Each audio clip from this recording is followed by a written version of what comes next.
नमस्कार, current affairs के इस वीडियो में आपका स्वागत है। आइए सबसे पहले एक प्रश्न को देख लेते हैं। Which state in India recently launched the greater flamingo sanctuary? Bharat के किस राज्य ने हाल ही में ग्रेटर फ्लेमिंगो सेंचुरी की स्थापना की है? तो इसका उत्तर होगा तमिलनाडु। तमिलनाडु राज्य ने ग्रेटर फ्लेमिंगो सेंचुरी की स्थापना की है और ये जो पक्षी हैं ये दूसरे देशों से यहाँ प्रवास करने के लिए आते हैं, उनके लिए सेंचुरी की स्थापना की जा रही है यहाँ पर। अगला प्रश्न है, in which district of Tamil Nadu is the greater flamingo sanctuary located? Tamil Nadu के किस जिले में ग्रेटर फ्लेमिंगो सेंचुरी स्थित है? तो यह स्थित है रामनाथपुरम में। धनुषकोडी नाम का स्थल है, वहीं पर यह स्थित है। और ये जो सेंचुरी है यह सेंट्रल एशियन फ्लाईवे के मुख्य पड़ाव के रूप में काम करेगा, क्योंकि यहाँ पर जो केंद्रीय एशिया से, मध्य एशिया से जो फ्लेमिंगो आते हैं वो यहाँ पर रुकेंगे, उन्हीं के लिए यह सेंचुरी बनाया गया है। In which state is the Kulsi hydro power project plan to be developed? Kulsi जल विद्युत परियोजना किन राज्यों में विकसित करने की योजना है? तो इसका उत्तर होगा असम और मेघालय। असम और मेघालय मिलकर कुल्सी पर जल विद्युत परियोजना का विकास कर रहे हैं। What is the plan power generation capacity of the Kulsi hydro power project? Kulsi जल विद्युत परियोजना की नियोजित बिजली उत्पादन क्षमता क्या है? तो यह होगी 55 मेगावाट की बिजली उत्पादन क्षमता होगी। What is a major concern raised against the Kulsi hydro power project? Kulsi जल विद्युत परियोजना के खिलाफ उठाया गया प्रमुख मुद्दा क्या है?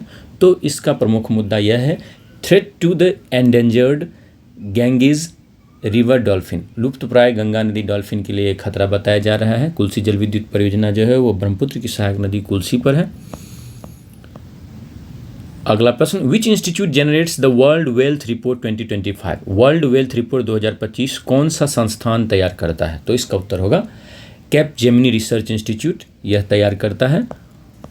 और इसके द्वारा जो रिपोर्ट जारी किया गया है उसको अगर हम लोग देखें तो 2024 में जो ग्लोबल हाई नेटवर्थ इंडिविजुअल हैं, यानी कि अति उच्च संपदा वाले, धन वाले जो व्यक्ति हैं, हाई नेटवर्थ इंडिविजुअल जिनको कहते हैं, उनकी संख्या 4.2% बढ़ी है। और उनका जो वेल्थ है टोटल वो 4.2% बढ़कर 90.7 ट्रिलियन हो गया है। हाई नेटवर्थ इंडिविजुअल्स का वेल्थ 4.2% बढ़ा है और 90.7 ट्रिलियन हो गया है। और अगर देखें तो वैश्विक HNWI जनसंख्या जो है वह बढ़ी है 2.6%, यानी संख्या बढ़ी है ऐसे लोगों की 2.6%, संपत्ति बढ़ी है 4.2%। भारत में भी इसमें 12.4% की वृद्धि हुई है उनके धन में, और लगभग 1445.7 बिलियन हो गया है हाई नेटवर्थ इंडिविजुअल्स का कुल धन। अगले प्रश्न की ओर हम लोग बढ़ते हैं। The Kerch strait is located between which two countries? Kerch जलडमरू मध्य किन दो देशों के बीच स्थित है? तो इसका उत्तर होगा, अभी बहुत ही चर्चा में रहा है, इसका उत्तर होगा रूस और यूक्रेन के बीच में यह स्थित है। और इसके बारे में हम लोग आगे देखेंगे। उससे पहले दो प्रश्नों को और बना लेते हैं। What two bodies of water does the Kerch strait connect? Kerch जलडमरू मध्य किन दो जल निकायों को जोड़ता है? तो यह जोड़ता है Black Sea and Sea of Azov, काला सागर और अजोव सागर को यह जोड़ता है। अगले प्रश्न को हम लोग देख लेते हैं। Which land masses are separated by the Kerch strait? Kerch जलडमरू मध्य किन भूभागों को अलग करता है?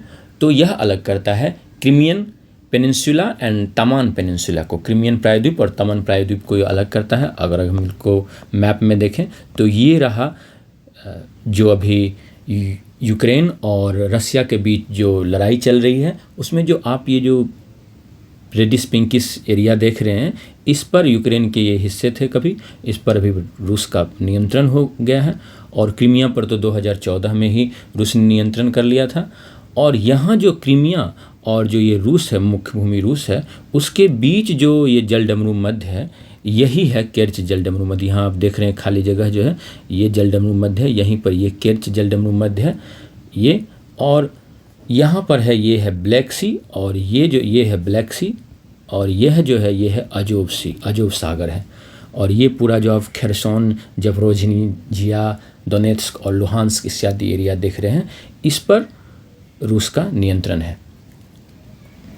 अगर इसमें हम लोग और आगे बढ़कर देखें, इस मैप को थोड़ा एक बेहतर मैप में देखें, तो अभी जो यूक्रेन ने क्या किया है कि ये क्रिमियन पेनिनसुला यानी केर्च पेनिनसुला जो कि क्रिमिया का एक हिस्सा है, और तमान पेनिनसुला, ये तमान पेनिनसुला है, तमान प्रायद्वीप है, इस दोनों को जोड़ने वाला जो केर्च स्ट्रेट है उस पर एक क्रिमियन ब्रिज था, ये एक पुल था। इस पुल को उड़ाने का प्रयास किया है और इसको काफ़ी नुकसान भी पहुंचा है। अंडर सी बॉम्ब ब्लास्ट करके उड़ाने का प्रयास किया गया है। और यहाँ पर आप देख सकते हैं सी ऑफ अजोब है और यहाँ आप देख सकते हैं ब्लैक सी है। अब हम लोग आगे बढ़ते हैं अगले टॉपिक की ओर। What is C cares 2.0? C cares 2.0 क्या है? तो यह है an upgraded digital platform for provident fund and pension services. भविष्य निधि और पेंशन सेवाओं के लिए एक उन्नत डिजिटल मंच है। ये वास्तव में जो कोल श्रमिक हैं उनका जो एक प्रोविडेंट फंड ऑर्गेनाइजेशन है, coal mines provident fund organisation, उसका ये एक पोर्टल है और इसका विकास किया है सीडेक ने, centre for development of advanced computing ने इसका विकास किया है। अगले प्रश्न की ओर हम लोग बढ़ते हैं अब। Which countries are considered the 5 central Asian republics? मध्य एशियाई गणराज्यों के रूप में कौन से 5 देश माने जाते हैं? तो इसका उत्तर होगा Kazakhstan, Kyrgyzstan, Tajikistan, Turkmenistan, Uzbekistan. ये जो हैं वो मध्य एशियाई गणराज्य माने जाते हैं। अब हम लोग इनसे संबंधित कुछ प्रश्नों को देख लेते हैं। तो पहला प्रश्न है हमारे सामने, what is the currency of Kazakhstan? Kazakhstan की मुद्रा क्या है? तो इसका उत्तर होगा तेंगे। तेंगे जो है वो कजाकिस्तान की मुद्रा। अगला प्रश्न है, the national currency of Uzbekistan is called? Uzbekistan की राष्ट्रीय मुद्रा क्या कहलाती है? तो उज्बेकिस्तान की जो राष्ट्रीय मुद्रा है वो कहलाती है सोम या सूम, SOM या SUM पढ़ने को मिलेगा आपको। अगला प्रश्न है, which of the following is the currency of Turkmenistan? निम्नलिखित में से तुर्कमेनिस्तान की मुद्रा कौन सी है? तो तुर्कमेनिस्तान की जो मुद्रा है उसका नाम है मनात। तुर्कमेनिस्तान की मुद्रा है मनात। तो ऐसे याद रख सकते हैं आप, तुर्कमेनिस्तान इसमें माँ है, इसी 5 देशों में जो एकमात्र तुर्कमेनिस्तान में ही माँ है, तो इसकी मुद्रा का नाम भी मनात है। What is the currency used in Tajikistan? Tajikistan में उपयोग की जाने वाली मुद्रा क्या है? तो ताजिकिस्तान की जो मुद्रा है उसका नाम है सोमनी। सोमोनी, इन्हें ताज़ा मनी चाहिए तो ताजिकिस्तान में है सोमोनी। अगले प्रश्न की ओर हम लोग बढ़ते हैं। The currency of Kyrgyzstan? Kyrgyzstan की मुद्रा क्या है? तो किर्गिस्तान की जो मुद्रा है वह भी है सोम। अब हम लोग इनकी राजधानियों से संबंधित कुछ प्रश्नों को देख लेते हैं। What is the capital city of Kazakhstan? Kazakhstan की राजधानी क्या है? तो कजाकिस्तान की राजधानी है अस्ताना। नूर सुल्तान कभी इसका नाम हुआ करता था, लेकिन अब फिर से पुराना नाम ही आ गया, Astana. The capital city of Uzbekistan is? Uzbekistan की राजधानी है ताशकंद भी हम लोग कहते हैं, Tashkent. Which city serves as the capital of Turkmenistan? Turkmenistan की राजधानी के रूप में कौन सा शहर कार्य करता है? तो इसका उत्तर होगा अशगाबाद। अशगाबाद जो है वह तुर्कमेनिस्तान की राजधानी है। What is the capital of Tajikistan? Tajikistan की राजधानी क्या है? तो ताजिकिस्तान की राजधानी है Dushanbe. The capital of Kyrgyzstan is? Kyrgyzstan की राजधानी क्या है? तो इसकी राजधानी है बिश्केक। बिश्केक है किर्गिस्तान की राजधानी।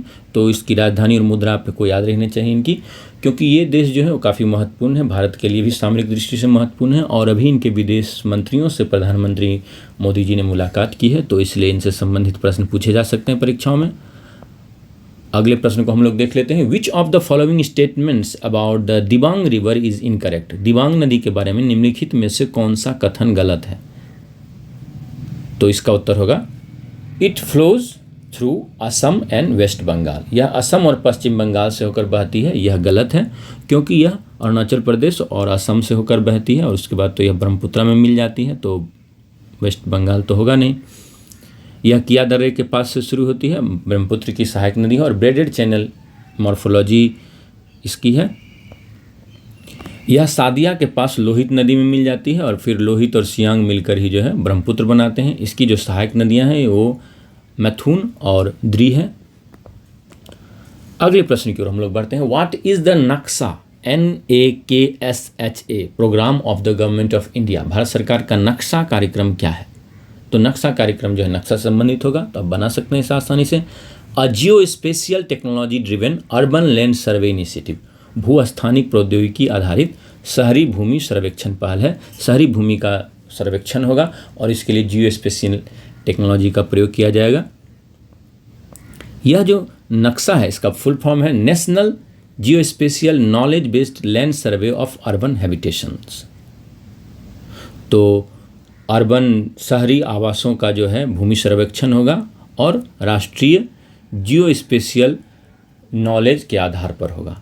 तो यह 1 साल का पायलट प्रोग्राम है जिसे कि डिपार्टमेंट ऑफ लैंड रिसोर्सेज के द्वारा शुरू किया जा रहा है under digital India land records modernisation programme. Digital India भूमि लेखा आधुनिकीकरण कार्यक्रम के तहत किया जा रहा है और इसके तहत 157 अर्बन लोकल बॉडीज का, शहरी निकायों का रिकॉर्ड्स का जो होगा उसको अपडेट किया जाएगा। 27 राज्यों में है ये फैला हुआ और 3 केंद्र शासित प्रदेशों में है। यह जो है एक कम्प्रीहेंसिव GIS इंटीग्रेटेड डेटाबेस जो है वो तैयार करेगा और इसके लिए कई सारे संस्थान मिलकर काम कर रहे हैं। Survey of India, NICSI, MPSEDC और कई सारे नेशनल सेंटर ऑफ एक्सलेंस मिलकर काम कर रहे हैं इसके लिए। अगले प्रश्न की ओर हम लोग बढ़ते हैं। Where was the international conference on disaster resilient infrastructure ICDRI 2025 held?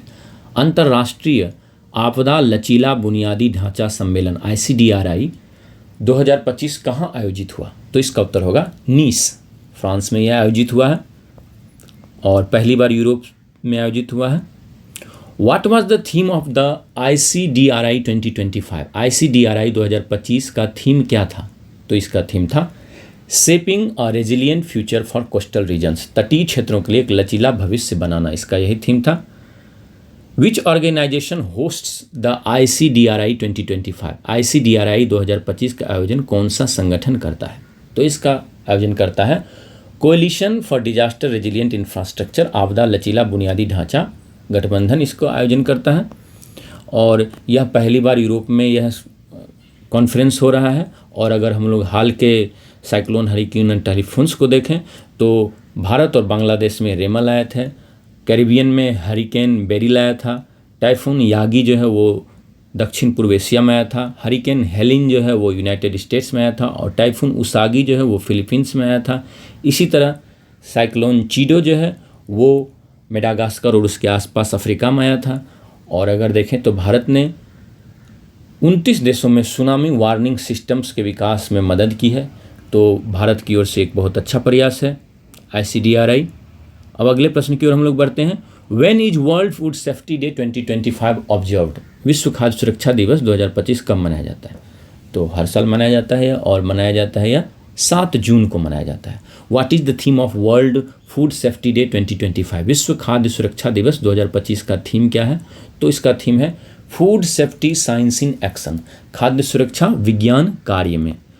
अगले प्रश्न की ओर हम लोग बढ़ते हैं। Which organisations jointly facilitate world food safety day 2025? विश्व खाद्य सुरक्षा दिवस 2025 को कौन से संगठन संयुक्त रूप से आयोजित करते हैं? तो इसे आयोजित करते हैं food and agriculture organisation and world health organisation, खाद्य और कृषि संगठन FAO और विश्व स्वास्थ्य संगठन WHO दोनों मिलकर इसे आयोजित करते हैं। व्हाट इज अ की initiative by India's FSSAI for world food safety day 2025? विश्व खाद्य सुरक्षा दिवस 2025 के लिए भारत के FSSAI की एक प्रमुख पहल क्या है? तो इसकी प्रमुख पहल है introduction of sugar board and oil board to raise awareness. चीनी बोर्ड और तेल बोर्ड की शुरुआत जागरूकता बढ़ाने के लिए किया गया है।